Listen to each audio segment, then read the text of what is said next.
Hello అండి అందరికీ welcome to Vijaya's wonder. అందరు ఎలా ఉన్నారండి? నేనైతే చాలా బాగున్నాను. మీరందరు ఎలా ఉన్నారో కామెంట్ సెక్షన్లో కామెంట్ చేయండి. ఇంకా ఈరోజు వీడియోలోకైతే మనం వెళ్ళిపోదామండి. ఈరోజు వీడియో ఏమిటంటే, నేను సేవింగ్స్ చేసిన డబ్బులు గోల్డ్ కొందామని, న్యూ ఇయర్కి గోల్డ్ కొందామని చెప్పి నేనైతే కొంచెం డబ్బులు సేవింగ్స్ చేశానండి. ఎంత అనేది నేను ముందు వీడియోలో చెప్తాను. అయితే మా వారు ఏం చేసుకున్నారు, దాన్ని తీసేసుకున్నారండి. ఎందుకంటే ఇయర్ ఎండింగ్ వచ్చింది కదండి. ఇయర్ ఎండింగ్ వచ్చిందంటే ఇంకా మేమైతే క్రిస్మస్కి కొంచెం షాపింగ్ చేస్తామండి. మీ అందరికీ తెలిసిందే కదా. క్రిస్మస్కి ఖచ్చితంగా బట్టలు తీసుకుంటాము. ఈ ఇయర్ బట్టలు తీసుకోకుండా నేనైతే గోల్డ్ కొందామని పర్టికులర్గా ఫిక్స్ అయ్యానండి. అందుకని చెప్పేసి ఒక 4-5 నెలల ముందు నుంచే నేను సేవింగ్స్ మొదలుపెట్టాను.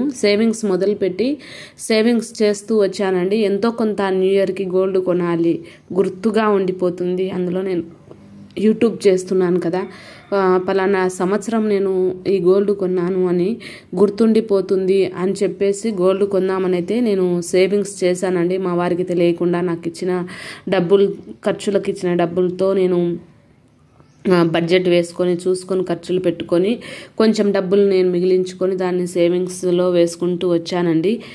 సేవింగ్స్లో వేస్తూ వచ్చిన డబ్బులను ఈసారి అయితే మా వారు తీసేసుకున్నారు. ఇంకా నా యొక్క కోరిక బురదలో పోసిన పన్నీర్ లాగా పెద్దవాళ్ళు చెప్తారు కదా, అలా అయిపోయింది. సరేలే, నేను మళ్ళీ నీకు ఇస్తాను, నీ అమౌంట్ ఎంత తీసుకున్నానో అంత అమౌంట్ నేను ఇస్తాను అంటే నేను సర్లే అని లెక్క పెట్టి రాసుకున్నానండి. అది ఏమిటి, ఎలా, ఎందుకు తీసుకున్నారు, దేనికి ఉపయోగించారు అనేది నేను ఈ వీడియోలో చెబుతాను. వీడియోనైతే ఎక్కడా స్కిప్ చేయకుండా చివరి వరకు చూడండి. చాలా చాలా యూజ్ఫుల్గా ఉంటుంది ఈ వీడియో, మీ అందరికీ ఉపయోగపడుతుంది. సో కొత్తగా మన ఛానల్ని ఎవరైనా చూస్తుంటే మాత్రం ప్లీజ్ సబ్స్క్రైబ్ చేసుకోండి. చాలా మనీ సేవింగ్స్ వీడియోస్ ఉన్నాయండి. అందులో ఏ ఒక్కటి మీకు నచ్చినా కానీ ప్లీజ్ సబ్స్క్రైబ్ చేసుకోండి.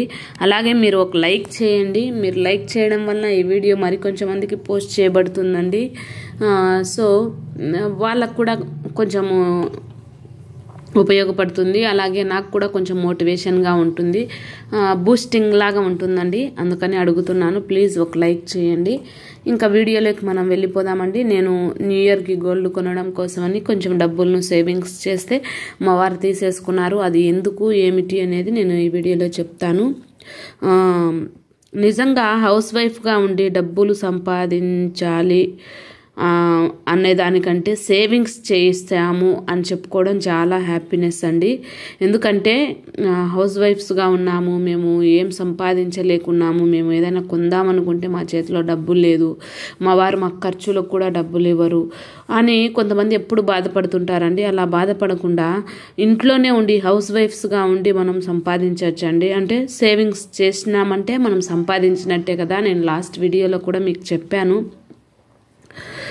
ఇంకా అందుకని చెప్పేసి నేను హౌస్ వైఫ్గా ఉండి ఒక 5-6 నెలలకు నేను ఇంత డబ్బులను అయితే సంపాదించాను అని నేనైతే గర్వంగా మీతో చెప్పగలనండి. ఎందుకంటే నాకు మా వారు సరుకులకు వచ్చేసి నాకే అమౌంట్ ఇస్తాడండి. నేను గ్రాసరీస్ నేనే తెస్తాను, ఇద్దరం వెళ్తాం కానీ బట్ నేను ముందే తీసుకుంటాను నా అమౌంట్ గ్రాసరీస్ కని. సో తీసుకొని నేను అవసరమైనవి మాత్రమే తీసుకొని అనవసరమైనవి స్కిప్ చేస్తానండి. ఇంకో విషయం ఏమిటంటే, మనం గోల్డ్ కొంటాము అంటే ఏ భర్త కూడా ఆపరండి. మనం ఏదో చీరలు కొంటున్నాము, లేదంటే ఏదైనా ఫాస్ట్ ఫుడ్ కొంటున్నాము, లేదంటే మనం ఏదైనా వేస్ట్గా దాన్ని ఉపయోగిస్తున్నాము అంటే తప్ప మనకు డబ్బులు ఇవ్వరు. కానీ గోల్డ్ కొంటాము అంటే ఎలాంటి భర్త అయినా కానీ డబ్బులు ఖచ్చితంగా ఇస్తారండి. మగ్గం వర్క్ వేయించుకోవడం కోసమో, పట్టు చీరలు కొనడం కోసమో, తిరగడానికో, తినడానికో, తాగడానికో, ఎంజాయ్ చేయడానికో అయితే డబ్బులు ఇవ్వరు. కానీ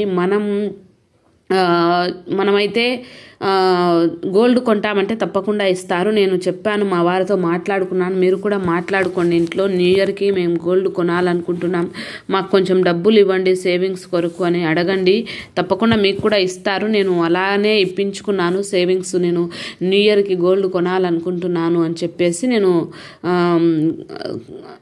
డబ్బులు అయితే సేవింగ్స్కు తీసుకున్నానండి. అయితే మనం సేవింగ్స్ చేసిన డబ్బులు మనం ఎందుకు ఖర్చు పెడుతున్నాం? విలాసాలకు ఖర్చు పెడుతున్నామా, లేదంటే మన అవసరాలకు ఫ్యూచర్ కోసం ఉపయోగపడే దానికోసము, అత్యవసరాలు కొన్ని ఉంటాయి కదండి, వాటి కొరకు ఉపయోగపెడుతున్నామా అనేది మనం జ్ఞాపకం ఉంచుకొని ఖర్చు పెట్టాలి. లేదంటే మనం ఇబ్బంది పడాల్సిన అవసరం అయితే ఉంటుంది. నిన్నటి వీడియోలో చెప్పిన విధంగా ఉన్నది ఉంచుకున్నది రెండు పోతాయండి. సరే, ఇంకా మా వారు తీసుకున్నారు కదా, నేను సేవింగ్స్ చేసి గోల్డ్ కొందామని సేవింగ్స్ చేసిన డబ్బులు మా వారు ఎందుకు తీసుకున్నారంటే, పోయిన నెలలో మాకు నవంబర్ నెలలో పెళ్లి పడిందండి. సడన్గా ఒక పెళ్లి పడింది. ఇంక మేము అక్కడ 10,000 రూపాయలు చదివింపులు చదివించాలి. ఇంకా అందుకని చెప్పేసి మాకు వాళ్ళు 10,000 రూపాయలు మా పెళ్ళికి చదివించారు. అందుకని చెప్పేసి ఇంకా మేము 10,000 రూపాయలు సడన్గా అవసరమైంది. అది వాళ్ళు చెప్పకుండా పెళ్లి పెట్టుకున్నారు కదా, అందుకని చెప్పేసి మా వారు కొంచెం టెన్షన్ పడుతుంటే, మీరు టెన్షన్ పడాల్సిన అవసరం లేదు, నేను సేవింగ్స్ చేసిన అమౌంట్ ఉందని చెప్పేసి ఒక 10,000 నేను అందులోంచి తీసి ఇచ్చానండి. 10,000 చదివింపుల కోసం మ్యారేజ్లో మేము వెళ్ళడానికి రావడానికి పోవడానికి మాకు 2,000 రూపాయలు ఖర్చు అయింది. ఇంకా నవంబర్ ఎండింగ్లో అండి, ఇది అత్యవసరం అయిపోయింది. ఇంకా అందుకని చెప్పేసి చేతిలో డబ్బులు ఏం లేదు కదా, అంటే ఈ సేవింగ్స్ చేసినది కూడా మనకు అత్యవసరాలకే కదండి. అందుకనేసి నేను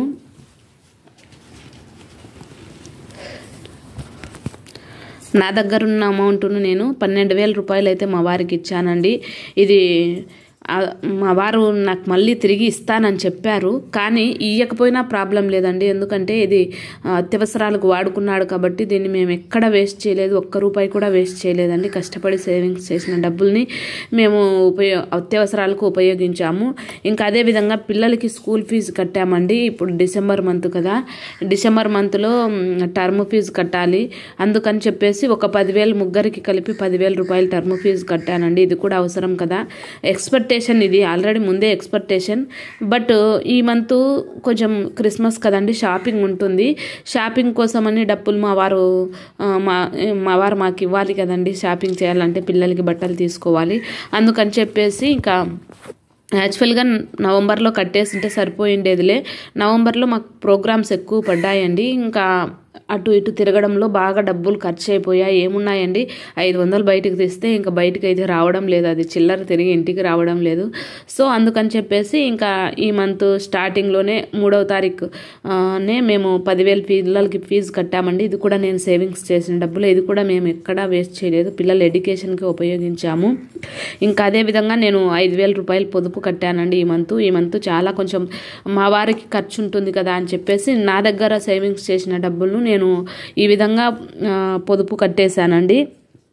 ఇంకా తర్వాత నాకు పర్సనల్గా 2,000 రూపాయలు ఖర్చు అయిందండి. పెళ్ళికి వెళ్తున్నాం కదా, ఇంకా అందుకని చెప్పేసి కొంచెం నాకు పాపకి ఇద్దరికి కలిసి పర్సనల్గా ఒక 2,000 రూపాయలు ఖర్చు అయిందండి. ఇంకోటి హోమ్ సిక్ ఉండేదండి, హాస్పిటల్కి వెళ్ళి చూసి వచ్చేది ఉండేది ఒకరిని హెల్త్ బాగలేకపోతే. ఇంకా అందుకని చెప్పేసి మేము వెళ్ళాము, ఇద్దరం కలిసి వెళ్ళాము. మేము 2 వీలర్లోనే వెళ్తామండి, మాకు కారు కూడా ఏం లేదు, 2 వీలరే ఉంది. బట్ 2 వీలర్లో అయినా కానీ 500 పెట్రోల్ వేయించుకుంటాము, పండ్లు వాళ్ళకి తీసుకొని వెళ్తాం కదండి. సో అందుకని చెప్పేసి 2,000 రూపాయలు ఖర్చు అయింది. ఇది కూడా నేనే ఇచ్చాను మా వారికి.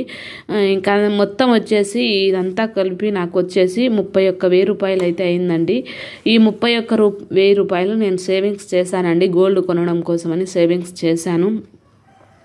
అయితే మా వారు నాకు ఇచ్చిన అమౌంట్లోనే నేను సేవింగ్స్ చేశాను, తిరిగి మళ్ళీ తనకి ఇచ్చేసానండి. బట్ తను మళ్ళీ నాకు గోల్డ్ కొనడం కోసం అని చెప్పాను కాబట్టి నాకు మళ్ళీ ఇస్తానన్నారు. చూద్దామండి, జనవరిలో కానీ ఫిబ్రవరిలో కానీ తప్పకుండా ఇస్తారు మా వారు, నాకు ఆ నమ్మకం ఉంది. సో మీరు కూడా ఇలా సేవింగ్స్ చేసి, గోల్డే కాదండి మన అవసరాలకు అత్యవసరాలు కొన్ని ఉంటాయి కదా, మనం అలాంటి విషయంలో మన వారిని ఆదుకున్నట్లు ఉంటుంది. మా వారు డబ్బులు తీసుకున్నారని మాత్రం బాధపడద్దు, నేనైతే బాధపడలేదు, మీతో షేర్ చేసుకుంటున్నాను. ఇవి అత్యవసరాలు కదండి. సో అందుకని చెప్పేసి అత్యవసరాలకు నేను సేవింగ్స్ చేసిన డబ్బులు మా వారికి ఇవ్వడం నాకు చాలా సంతోషం అనిపించిందండి. మీకు ఎలా అనిపించిందో కామెంట్ చేయండి. ఓకే ఫ్రెండ్స్, ఈరోజు వీడియో అయితే ఇదే, మరొక మంచి వీడియోతో మళ్ళీ కలుద్దాం. Bye friends.